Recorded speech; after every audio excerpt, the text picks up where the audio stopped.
రూపాయల బన్ను తోటి ఇద్దరు పిల్లల ఫీజు కట్టగలుగుతాడు. ఏ అధికారం లేకుండా అట్లీస్ట్ అక్రిడేషన్ అన్న ఉన్నదో లేదో వీళ్ళకు. కోట్ల రూపాయల టర్న్ ఓవర్ ఉన్న స్వీట్ హౌస్, పిస్తా హౌస్, మెహఫిల్, నీలోఫర్, అక్కడిచ్చే బన్నుల పైన ఎక్స్పైరీ డేట్ ఏమైనా రాసుందా? ఒక చేతుల్లో మైక్ ఉండగానే వీళ్ళే జడ్జిలు, వీళ్ళే ఫుడ్ సేఫ్టీ అధికారులు, వీళ్ళే అడ్వకేట్లు. కామెడీ థింగ్ అంటే వీళ్ళే పొలిటీషియన్స్. ఒక 100 కోట్ల టర్న్ ఓవర్ ఉన్న రెస్టారెంట్ దగ్గరికి వెళ్ళి ఇట్లనే డిక్లేర్ చేయాలి. నమస్తే, వెల్కమ్ టు కేఆర్ టీవీ.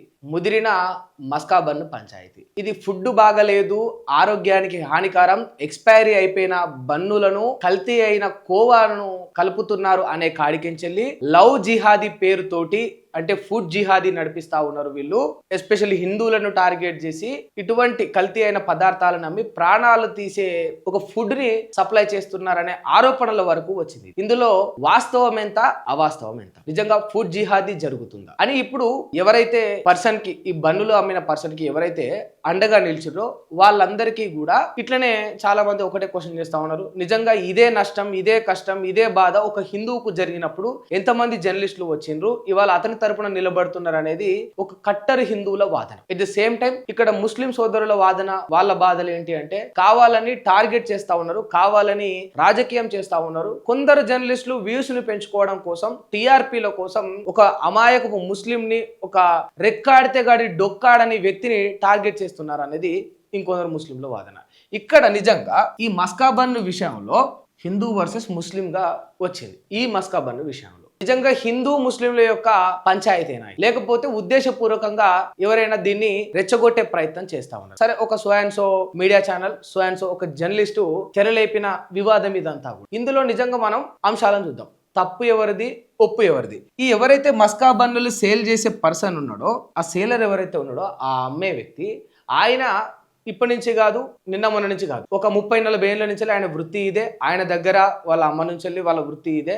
అక్కడే ఆయన ఊర్లో, ఆయన గ్రామంలో, వాళ్ళ చుట్టుపక్కల ఉన్న గ్రామస్తులు కూడా ఆయన దగ్గర మస్కా బన్ తింటారు. ఆరోగ్యానికి ఎలాంటి సమస్యలు లేవు, ఎలాంటి ఇబ్బంది లేదు. ఫ్రెష్గా చేస్తాం, ఎక్కడి నుంచి పాలు తెస్తాం, ఎక్కడి నుంచి రవ్వ, ఎక్కడి నుంచి ఆ కోవా తయారు చేస్తాం, ఎట్లా తయారు చేస్తామో ఆ మేకింగ్ కూడా పెట్టిండు. అయితే ఇందులో ఫుడ్ జిహాదీ అనే అంశం ఎందుకు వచ్చింది? ఎందుకంటే గతంలో కొన్ని ఏవైతే పాలకోవాకు సంబంధించి ఇట్లాంటివి కొన్ని సంబంధించి అందులో కల్తీ జరిగింది. వాస్తవానికి గతంలో కొందరు చేసిండ్రు.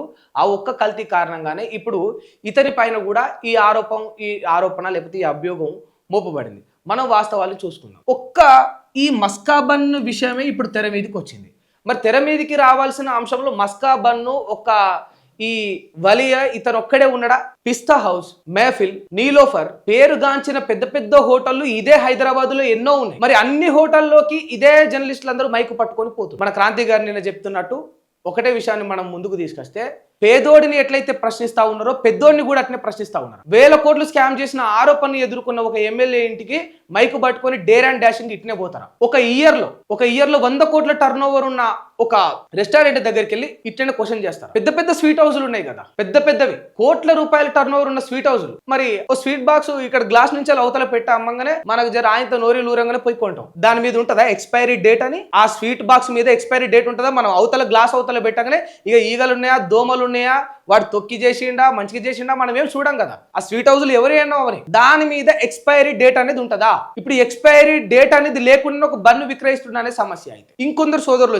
వచ్చే సోదరులకు చెప్పి, నిజంగా బంగ్లాదేశ్ లో ఒక హిందువుకు నష్టం జరిగినప్పుడు ఎంతమంది వచ్చిర్రు అన్నాడు. మేము మాట్లాడినాం ఇదే కేఆర్ టీవీలో. బంగ్లాదేశ్ లో ఒక హిందువుకు అన్యాయం జరిగినప్పుడు, క్రూరంగా కిరాతకంగా ఆయన చంపినప్పుడు ఆ స్టాండ్ మేము తీసుకున్నాం. ఆ వీడియో నువ్వు చూడకపోతే, అది నీ వరకు రీచ్ కాకపోతే, మేము స్పందించినప్పుడు నువ్వు మేలుకోతో లేకపోతే, ఇక్కడ ఎవరు లేరు, ఎవరు మాట్లాడలేదంట. ఇక్కడ క్వశ్చన్ ఒకటే, ఆయనే ముస్లిమా హిందువా కాదు, ఒక మనిషి తప్పు చేసిండా లేదా అనేది ఆ ఫుడ్ సంబంధించిన అధికారులు, గవర్నమెంటో లేకపోతే గవర్నమెంట్ లో ఉన్న అధికారులు, ఇంకోరో నిజంగా ఫుడ్ జిహాదీ జరుగుతుందా అనేది పోలీస్ అధికారులు తెలుస్తారు. అసలు ఏ అథారిటీ లేకుండా, ఏ అధికారం లేకుండా అట్లీస్ట్ అక్రిడేషన్ అన్న ఉన్నదో లేదో వీళ్ళకు డైరెక్ట్ పోయి డిక్లేర్ చేసేసి. అట్లా నేనేమంటున్నా అంటే, అందరి దగ్గరికి వెళ్ళి ఇట్లనే డిక్లేర్ చేయాలి. మనం ఒక 100 కోట్ల టర్న్ ఓవర్ ఉన్న రెస్టారెంట్ దగ్గరికి వెళ్ళి ఇట్లనే డిక్లేర్ చేయాలి. నిజంగా ఒక్క 10 రూపాయల బన్ను తోటి ఎన్ని బన్నులు అమ్మితే ఆయన 10 రూపాయల బన్నులు ఇద్దరు పిల్లల ఫీజు కట్టగలుగుతాడు.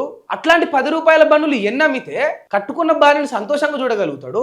ఇట్లాంటి 10 రూపాయల బన్నులు ఎన్ని అమ్మితే వాళ్ళ తల్లి అనారోగ్యం పాలైతే హాస్పిటల్లో ట్రీట్మెంట్ చేయించగలుగుతాడు. చెప్పండి, ఇట్లాంటివి ఎన్ని అమ్మితే? మరి మనం ఒక రెస్టారెంట్కి పోతాం, ఒక ఫేమస్ రెస్టారెంట్ పేర్లు కూడా తీసుకోండి మీరు, పిస్తా హౌజా, మేఫిలా, ఇంకోట అక్కడ కూడా మస్కా బన్నులు దొరుకుతాయి. మలాయ్ బన్న, మస్కా బన్న అంట, ఆ బన్నులు దొరుకుతాయి. మామూలుగా మనకి ఇచ్చేస్తారు ఆ బన్ను, ఇయ్యంగానే తింటాం. మరి అది నిన్నటిదా మొన్నటిదా? ఈ పిస్తా హౌజులు అంటే మరి నేను కూడా ఇదే మాట చెప్తున్నా, ఇప్పుడు ఫుడ్ జిహాదీ జరుగుతుందంటే మరి పిస్తా హౌజులు కూడా ఎవరివి? మేఫిల్ ఎవరిది? మరి అక్కడికి ఎందుకు వెళ్ళలేదు వీళ్ళు అంటున్నా. ఓ బన్న ఆర్డర్ చేయగానే ఇస్తారు కదా, లక్కీ రెస్టారెంట్ ఉంటది కదా, కొన్ని వందల వేల బన్నులు తింటారు ఒక నెలలోనే. అక్కడికి ఎందుకు పోరు? అక్కడిచ్చే బన్నుల పైన ఎక్స్పైరీ డేట్ ఏమైనా రాసుందా? ఆ బన్నులు నిన్నటివా మొన్నటివా అని మనకి ఏమైనా తెలుస్తుందా? చెప్పుండ్రి. ఏదైనా కూడా ఒక విషయాన్ని, ఇవాళ ఈ విషయం మాట్లాడడానికి ఒకటే కారణం, ఏ విషయాన్నైనా మనం తెర మీదకి తీసుకొచ్చే ముందు మన దగ్గర 100% క్లారిటీ అనేది ఉండాలి. 100% మన జవాబుదారితనంగా ఉండాలి. ఎందుకంటే వితౌట్ ఎనీ ఎవిడెన్స్, ఒక పర్టికులర్ ఎవిడెన్స్ ఆధారాలు లేకుండా ఒక అలిగేషన్ చేయడం వల్ల ఏమైపోతుంది అంటే ఒక మధ్యతరగతి కుటుంబం మొత్తం కుప్పకూలిపోతుంది. అది not only Muslim community, not only Hindu community, లేకపోతే ఇంకోరు క్రైస్తవులా అని కాదు, ఒక వ్యక్తి కుటుంబం అది. ఆడ ఇంకెవరైనా ఉండని, ఆడ హిందువు ఉండని, క్రైస్తవుడు ఉండని, ఎవరైనా ఉండని, ఒక మనిషి కుటుంబం, ఒక చిన్న కారు వ్యాపారస్తుడి యొక్క జీవితం అనేది కుప్పకూలిపోతుంది. దాన్నే నమ్ముకుంటారు కదా. ఈ అలిగేషన్ వచ్చినప్పుడు ఎవడన్నా ధైర్యంగా పోయి తినగలుగుతాడా? సరే, కొందరు అండగా నిలవడం వల్ల ఆ పాజిటివిటీ అనేది ఉన్నది, ఆ పాజిటివ్ వైబ్స్ ఉన్నాయి, ఆయన మీద ఒక హోప్ ఉన్నది. కానీ ఇవాళ ఎవరు ముందుకు రాకపోతే ఏం చేసేది ఉండే వీళ్ళు అంటే సింపుల్ గా ఆ టైంకి వెళ్ళి ఆయన దగ్గర నుంచి ఆ బన్ను, ఆ కోవాన్ని తీసుకొని సంబంధిత ఫుడ్ సేఫ్టీ అధికారులకు కాల్ చేసి, మాకు ఇతని మీద అనుమానం ఉంది, ఒక జర్నలిస్ట్ గా మీ బాధ్యత, ఈ ఫుడ్ ని మీరు తనిఖీ చేయండి, దీన్ని ఎంక్వైరీ చేయండి, ఇందులో కల్తీ ఉందా లేదా, ఇది ఫ్రెష్దేనా, నాణ్యమైందా అని ఎంక్వైరీ చేయించి ఆ తర్వాత వాళ్ళు ఇచ్చిన రిపోర్టు ప్రకారం అందులో ఏదైనా కల్తీ అయినట్టు నిర్ధారించబడితే అప్పుడు బట్టలు ఉడదీసి గుంజినా కూడా వీళ్ళు చేయాల్సిన డ్యూటీ అది కదా.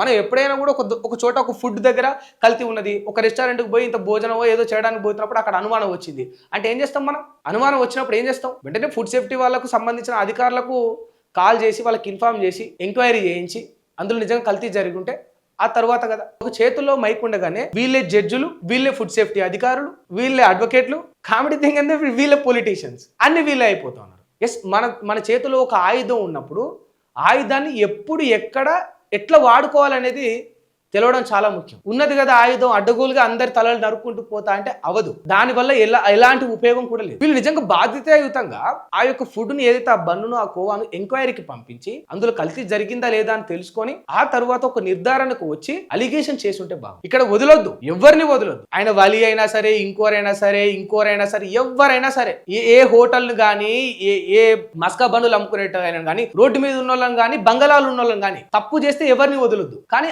ఆధారాలు ఒక పర్టికులర్ నిర్ధారణకు వచ్చిన తర్వాత, ఒక 100% క్లారిటీ ఉన్న తర్వాత ఆ తర్వాత చేసి ఉంటే బాగుంది. అట్లా చేసిండ్రా? లేదు, పుట్టిగానే ఇక మనకు ఫేమస్ కావాలి, పుట్టిగానే మనకు ఫేమ్ కావాలి. ఇవాళ మీ యొక్క ఛానల్ వ్యూస్ అనేవి ఒక వ్యక్తి కుటుంబం, అది మనకెట్లా తెలుస్తుంది? మన కుటుంబం దాకా వచ్చి మనం పెట్టుకున్న ఒక వ్యాపారాన్ని దెబ్బతీస్తే గానీ అది తెలియదు. దయచేసి మా తరపున రిక్వెస్ట్ ఒకటే, ఏదైనా కూడా వదలకండి, ఎవరిని కూడా. సంబంధిత మీకున్న అనుమానాలపైన ఒక ఆధారాలు సేకరించిన తర్వాత దాని మీద ఒక పూర్తి నిర్ధారణకు వచ్చిన తర్వాత స్పందించండి. ఆధారాలు లేకుండా, నిర్ధారణలు లేకుండా మీరు డిక్లేర్ చేయడం అనేది తప్పు అని మాత్రమే చెప్తున్నాను. మీకు అధికారం ఉన్నది, వాక్కు ఆ స్వాతంత్రం మీకు ఉన్నది, రాజ్యాంగాన్ని మీరు యూటిలైజ్ చేసుకుంటున్నారు. క్వశ్చన్ చేసే వరకు okay, questioning okay, but declaration అనేది కరెక్ట్ కాదు. నిర్ధారించే హక్కు మనకు లేదు. నిర్ధారణ అనేది అధికారులు చేస్తారు, సంబంధిత అధికారులు చేస్తారు. ఇది మాత్రం గుర్తుపెట్టుకోండి.